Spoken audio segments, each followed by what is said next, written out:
It's Monday morning.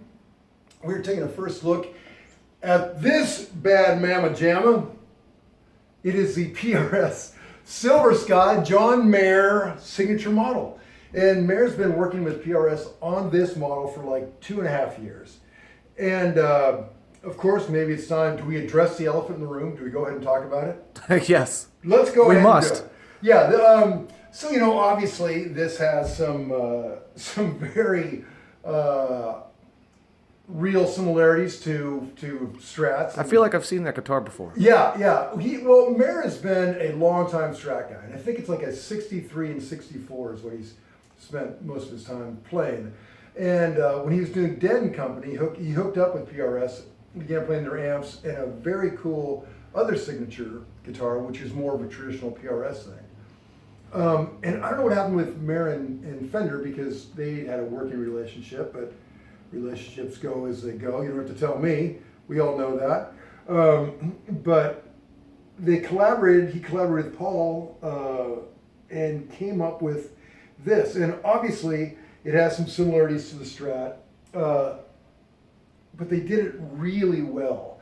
There's a lot of companies building on, on Leo Fender's genius of this design. And why not? Because it is just a killer design.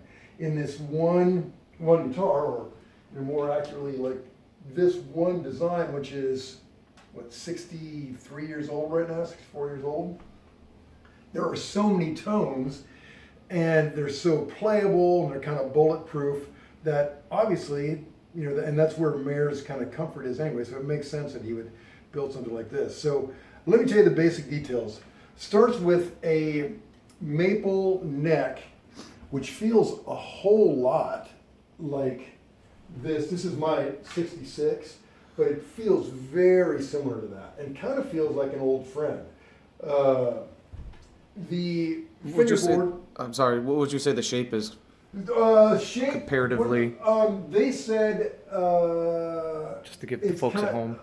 It's a 7.25 radius and kind of vintage feel like this, like I don't know what you'd call that.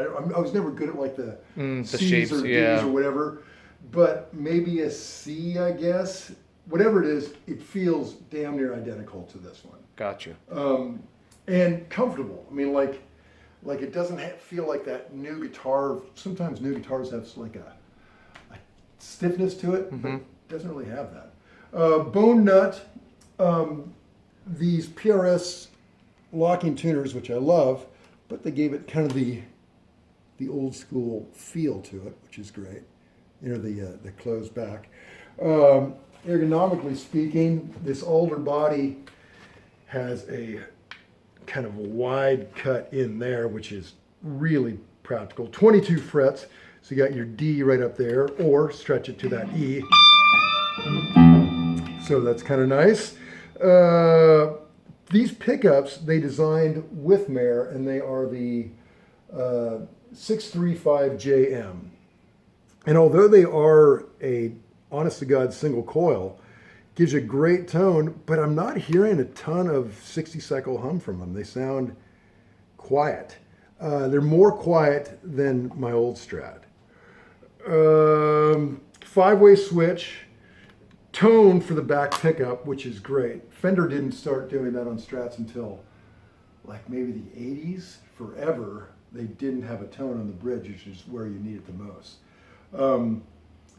And I think that's a cool thing about PRS, is that they are always kind of tweaking and improving their models. They're looking for things to do differently, which, you know, in massive companies, that usually takes a long time to. It's like a big ship. It takes a long time to change directions. Like Fender, for instance, had the 3-way switch like this one had up until they didn't make a guitar like 25 years before they actually switched to a 5-way, because players were all doing it on their own, so they began to kind of, their R&D was a little slow on that because they weren't really paying attention to what people need. Again though, brilliant instrument, I'm not taking anything away from it. Let me see, other details.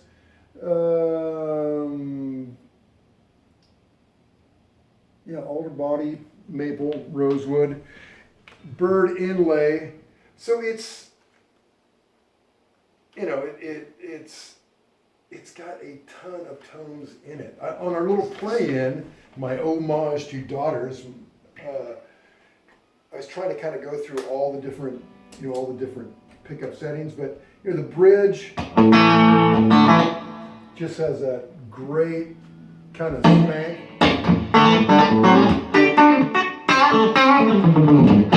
Put some dirt on it.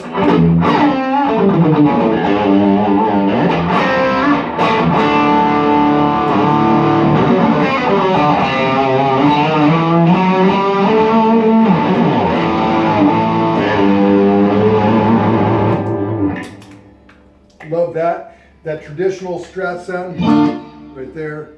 You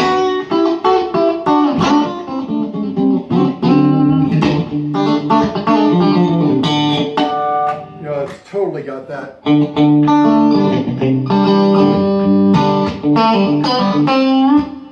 You know, that is so dead nuts on. Middle pickup, that to me is like the hidden tone, kind of the Bonnie Raitt sound.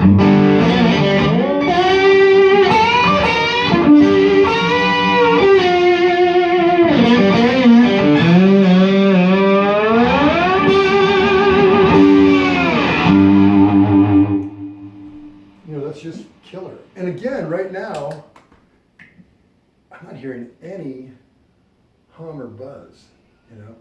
Surprising, right? Up here, this tone, also great. You know that.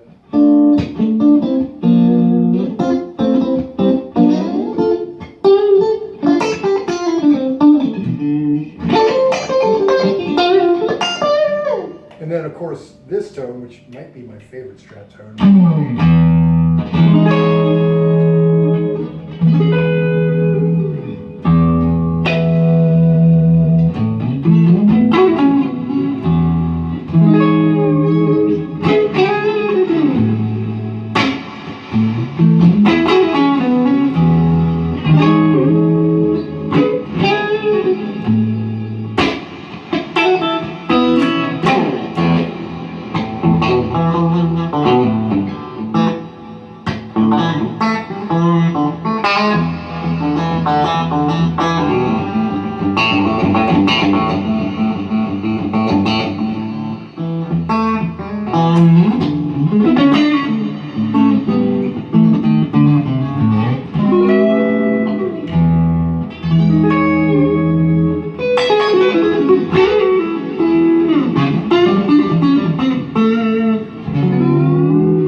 welcome back. Yeah. Kind of forget what you're doing. Another cool thing, look at this headstock. Let's see where they got. Can you notice the difference between this and the traditional PRS headstock? Huh? Makes sense? It's the old flip around. Now I don't know how they came up with it, but the story goes, I think John Mayer and Paul Reed Smith were just kind of trying everything, and when they flipped it around, apparently it did that thing. So again, I don't know. I can't work on the damn things. I can't work on the car. I just drive it. So I don't know the mechanics behind it, but I do know that all these parts together make a really great instrument. It's really impressive. I know that you're a trim guy. Vibrato. Yeah. So what do you think of that? Man, I think it's locked in pretty well. You know, okay. Let's try the test right now. I haven't tuned it, and I've been whamming on it this whole time. So it's moved a little bit, but again, I've been beating. Yeah. That's why I wanted to ask your take on that, because I know that you do enjoy. Oh, love the whammy bar. But I've been wanking on it plenty, and it's drifted a little bit. And for the record, I just got this thing out of the case last night. It said to me, in fact, speaking of case, I think the first 500 come with this Silver Sky case, and this feels like a truck. It's just huge. Love a good case. Just for shiz and giz, let's taste test it to this one right quick, just so you can see kind of where they got it. Now this is my stock 66. Way quieter. Mm-hmm. Yeah, much quieter. But a little darker maybe. I will say this though, I've played this guitar a lot over the years. I've got high miles on this. And it's a really comfortable guitar, but man, that one for a brand new guitar feels very comfortable, very like an old friend. So good on you. Those are this is just our quick first look, and it literally, this guitar, I don't know when it goes for sale, but there's been nothing posted about it yet until now. So this is brand new, and I think it's probably going to be a wildly successful model for them, for their line. Great guitar. Rig rundown this week. Paul Bear, metal dudes from Arkansas. Some good old hillbilly metal, yeah. Hillbilly metal. Love that. This is John Bohlinger. Until next time, let's drum machine our way out of here.